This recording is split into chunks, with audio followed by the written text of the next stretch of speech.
the war is going to end. When it ends, I can't tell you, but the war is going to end, and this gentleman wants it to end, and Vladimir Putin wants it to end. I think the whole world is tired of it, and we're going to get it ended. If everything works out well today, we'll have a trilat, and I think there will be a reasonable chance of ending the war when we do that. Yeah, we are ready for trilateral, as President said. This is a good signal about trilateral. I think this is very good. President Zelensky, are you prepared to keep sending Ukrainian troops to their deaths for another couple years, or are you going to agree to redraw the maps?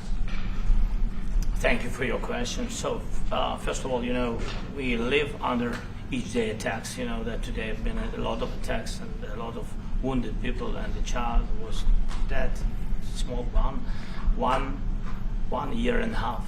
So we need to stop this war, to stop Russia, and we need support American and European partners. President Zelensky, you say in a post on X today, Russia must end this war, which it itself started. President Trump, you say President Zelensky of Ukraine can end the war with Russia almost immediately if he wants to. Which is it? Yeah, I think that's true. I think we're going to have a meeting. I think if everything works out well today, we'll have a trilat. And I think there will be a reasonable chance of ending the war when we do that. And is this the end of the road for American support for Ukraine? Is today's meeting deal or no deal? I can never say that. It's never the end of the road. People are being killed, and we want to stop that. So I would not say it's the end of the road. No, I think we have a good chance of doing it. It's been almost 4 years now that a lot of people were killed last week. A lot of people last week. I mean, millions of people killed, but a lot of people last week for whatever reason. A big number, a lot of soldiers, on both sides. And I know the president, I know myself, and I believe Vladimir Putin wants to see it ended. And as you met with Putin on Friday, today you've got President Zelensky here. As you listen to Russia and Ukraine, which side has the better cards? Right Well, now? I don't want to say that. I'm just here to be. Look, this isn't my war. This is Joe Biden's war. He's the one that had a lot to do with this happening, and we want to get it ended. And we want it to end good for everybody. We want it to end good. The people of Ukraine have suffered incredibly. President Zelensky, are you prepared to keep sending Ukrainian troops to their deaths for another couple years, or are you going to agree to redraw the maps? Thank you for your question. So, first of all, we live under each day attacks. That today have been a lot of attacks and a lot of wounded people, and the child was dead, small one year and a half. So we need to stop this war, to stop Russia, and we need support American and European partners, and we will do our best for this. So, and I think we show that we are strong people, and we supported the idea of the United States, of personally of President Trump, to stop this war, to make a diplomatic way of finishing this war, and we are ready for trilateral, as President said. This is a good signal about trilateral. I think this is very good. Yes. If the peace deal will be achieved, are you going to be willing to send American peacekeepers to Ukraine? Well, we're going to work with Ukraine. We're going to work with everybody, and we're going to make sure that if there's peace, the peace is going to stay long term. This is very long term. We're not talking about a 2-year peace and then we end up in this mess again. We're going to make sure that everything's good. We'll work with Russia. We're going to work with Ukraine, and we're going to make sure it works. And I think if we can get to peace, it's going to work. I have no doubt about it. Vladimir Putin mentioned that the war will not end without addressing the root causes of this war. Have you had an understanding what are the root causes of this war? Well, look, the war is going to end.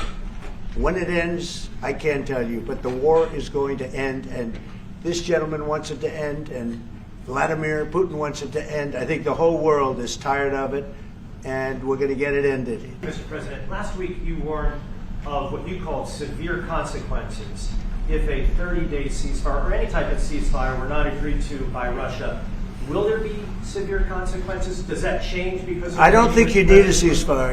If you look at the 6 deals that I settled this year, they were all at war. I didn't do any ceasefires. And I know that it might be good to have, But I can also understand strategically why, well, one country or the other wouldn't want it.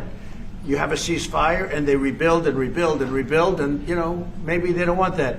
But if you look at the 6 deals that we made peace and long-term, long-running wars, I didn't do any ceasefires. Would I like the concept. I like the concept of a ceasefire for one reason, because you'd stop killing people immediately, as opposed to in 2 weeks or 1 week or whatever it takes. But we can work a deal where we're working on a peace deal while they're fighting. They have to fight. I wish they could stop. I'd like them to stop. But strategically, that could be a disadvantage for one side or the other. But all of these deals I made without even the mention of the words ceasefire. The United States has already given hundreds of billions of dollars to this war effort in Ukraine. Biden. At best, it is a stalemate, and the killing continues. So, President Trump, how much more is the United States willing to give Ukraine? And President Zelensky, how much more do you want? Thank you so much. So first of all, we have possibility now to buy weapon from the United States. We are thankful for this program and this opportunity. We are thankful for Europe. They pay for this. And through NATO program, for example, Pearl and etc., we have some programs where we can have some money to finance this. And this is a part, I think, it's not a part for the war and to defend us. It also will be a part for security guarantees, to strengthen our army, to rearm Ukrainian army. This is very, very important. And it depends how much money we need to rearm.